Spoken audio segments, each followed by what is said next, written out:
They're going to be at the age where suitors will come knocking. Yeah. I want them to understand that I'm ready. If you guys, he's our rise and grind Instagram guy. I don't know about that. Honestly, it's very impressive. Lions still have the #1 seed in the NFC right now, but it's a three-way tie with the Eagles and the Vikings, and the Eagles play the Commanders this week.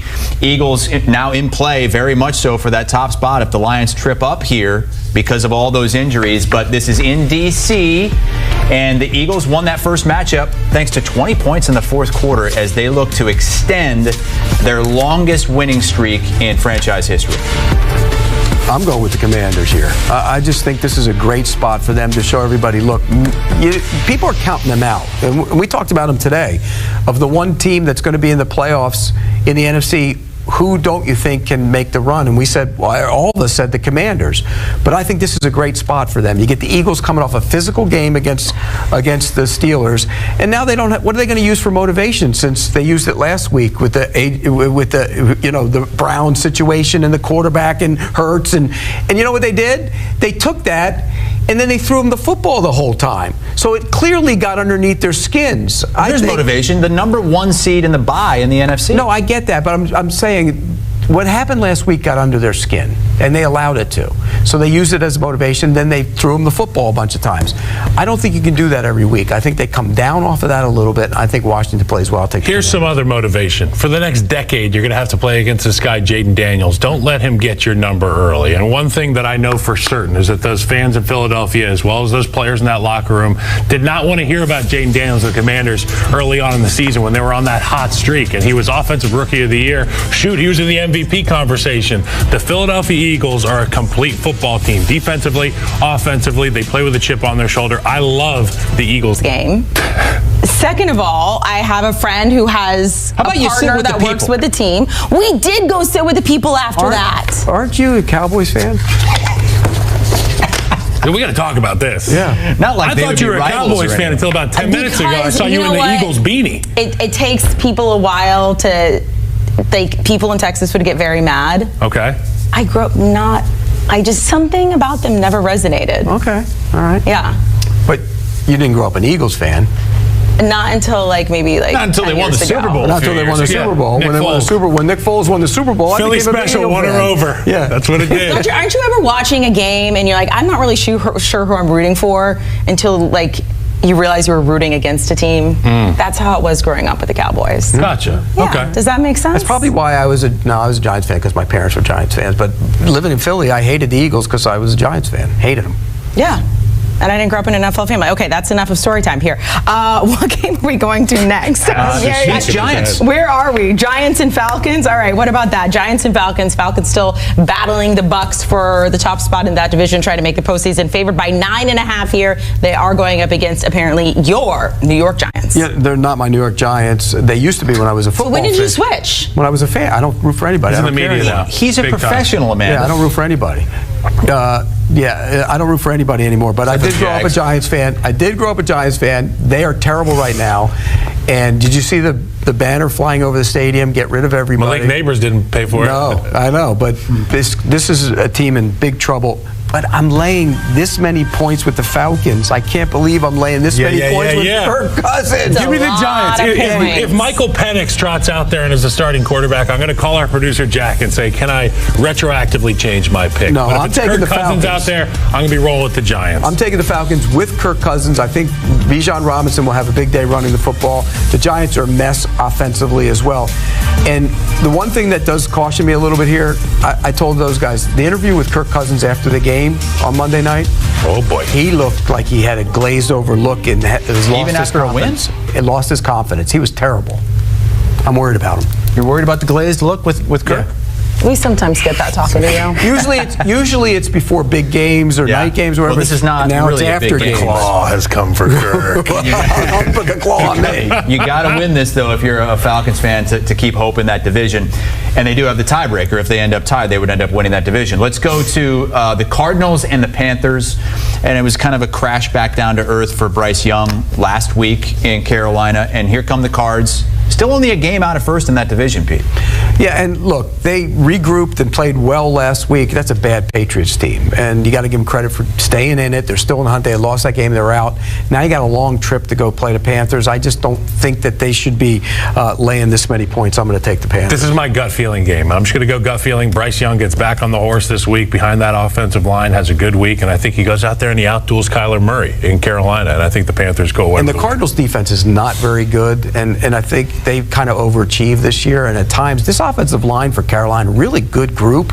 They're going to push them around a little bit. At 1 p.m. on CBS, we get the Titans going up against the Colts at the Colts here. Only 3 spots left in the AFC to make the postseason. You get the Ravens in a great spot. The Chargers and the Broncos. The Colts, they got about 11% chance to make the postseason. They're still trying to do it. Favored by 4.5 in this game, Pete. If Jonathan Taylor doesn't drop the ball last week, they're probably going to make the playoffs because their schedule is favorable. This is a game I think the Colts, look, Will Levis, I'm wrong on him. I've said it many a time. He's not very good. Wait, he might get I had not heard you say that. Yeah, I just said it. He did earlier. I can vouch for that. I've said it. And I'm going to take the Colts here. I think they cover the number. Again, though, if Jonathan Taylor just takes 2 more steps into the end zone, the Colts are probably in the playoffs because their schedule down the stretch is so easy. They would probably get in. It's treasonous to drop. Terrible. I hate that. What's the point? Why do they do it? You know, and there's people I hear on social media, they're like, well, he's already right there. Just give him the points. I'm like, no, that is a sacred line. It's right. The end zone. That's the goal line, dude. It's like when you watch those marathoners celebrating for the last 50 yards and then the kid beats them at the end. And it's like, you deserve to not win that race because you didn't finish. Same thing with Jonathan Taylor. I hope they do find a way to finish because you and I are both in on the Colts this week. What about the runner who steps in at like mile number 20? Now that's cheating. That would be you. Oh, all day. I just got here. So the Colts are in a very similar position to the Cincinnati Bengals. 2 games back with 3 games to play. At this point in the week, it's looking like it could be DTR for the Browns in this game against the Bengals. The line is 7, and we know the Bengals put up points. It doesn't matter who plays quarterback because Jameis Winston's not playing very well either. And the Bengals are almost unstoppable right now on offense. And Joe Burrow, if this team was any good, he'd be in the MVP conversation. I think they roll here and they win big. I just remember how hot we were on Jameis Winston for a few weeks. You know, those pregame speeches really I just want you to know I was the voice of reason in that. They really do. I said this is nice. This is lovely. You can't stop being who you are, Pete. Right, you are who you are. You are who you are. And you're going to have good Alignability. all got all hopped up. Yep. Nobody listens to me. But you have Jameis good and Jameis bad. And they're never both changed. equally the same. It never changes. And that's why we love them now. This is one of the biggest crimes of the NFL season is that we don't get to enjoy potentially the best season of any quarterback playing meaningful football with Joe Burrow and the Cincinnati Bengals. It has been criminal to watch how poorly they have performed. I can't wait to see that team with some good leadership and with a good football team. They're not done. I'm picking the Bengals. I'm picking the Bengals. They need I'm picking the Bengals in this one. They've got to win out. They need either the Broncos or the Chargers to lose out, and they need a little bit more help as well. It's like Mike Trout for the Angels. It's like, you know, what a waste of talent. And all of a sudden you become a crooner. Here we go. Well jacked. We've got a bunch of games on CBS in the late window on Sunday. We also have a Sunday night game to pick and a Monday night game to pick. Let's jump into it with the boys, beginning with the big spread of the week. Last week we had the Ravens kicked off, I think, at 16.5-point favorite at the Giants. They covered that. This is the second biggest spread of the week right now. Bills minus 14.5 against the Patriots. They could get this thing taken care of in the first 2. Movie camera, what's up? Cowboys Nation. Today, we're diving into how the Dallas Cowboys can bounce back after a tough season. If 2024 was full of ups and downs, 2025 is shaping up to be a year of hope and big changes to get our team back on track. But hang tight, fans. I'm holding back the big reveal for just a moment so I can walk you through the strategy Jerry Jones has mapped out for success. 3 o'clock in less than a minute, you'll know everything. First, let's address the biggest issue we faced this season, defense. We gave up way too many points in crucial games, and it cost us. With nearly $100 million in cap space available for 2025, the goal is clear. Bring in a game-changing leader who can transform our defensive unit and turn it into a force to be reckoned with. fire, and now, the big reveal, the Cowboys are eyeing Khalil Mack. That's right, the veteran outside linebacker remains one of the best in the league, even at 34 years old. In 2023, Mack delivered one of the best seasons of his career with an incredible 17 sacks and another trip to the Pro Bowl. This season, he's already racked up 5 sacks and 13 quarterback hits, playing a pivotal role in making the Los Angeles Chargers one of the top defenses in the NFL. Even in the twilight of his career, Mack is performing at an elite level and could be the key piece we've been missing. Flex biceps, why does Khalil Mack make sense for the Cowboys? First, he brings the experience of a proven defensive leader.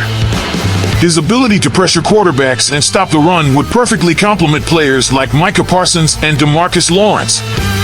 On top of that, his arrival would send a clear message to the league. The Cowboys are serious about building a top-tier defense to compete for championships. American football, of course, there are challenges. Mack will be one of the most sought-after names in free agency, and other teams will definitely want him. But with the cap space and Jerry Jones' aggressive plans, the Cowboys have a real shot at making this deal happen. Speech balloon now. I want to hear from you, Cowboys fans. Is Khalil Mack the piece we need to transform our defense and reclaim the top spot? Or do you think we should target another position in free agency? Drop your thoughts in the comments below. They're crucial for this discussion. Megaphone, and don't forget, share this video with fellow Cowboys fans, subscribe to the channel, and turn on notifications so you don't miss any updates on the future of our Dallas Cowboys. Let's gear up for a winning 2025 together. American football, go Cowboys. See you in the next video. Until then.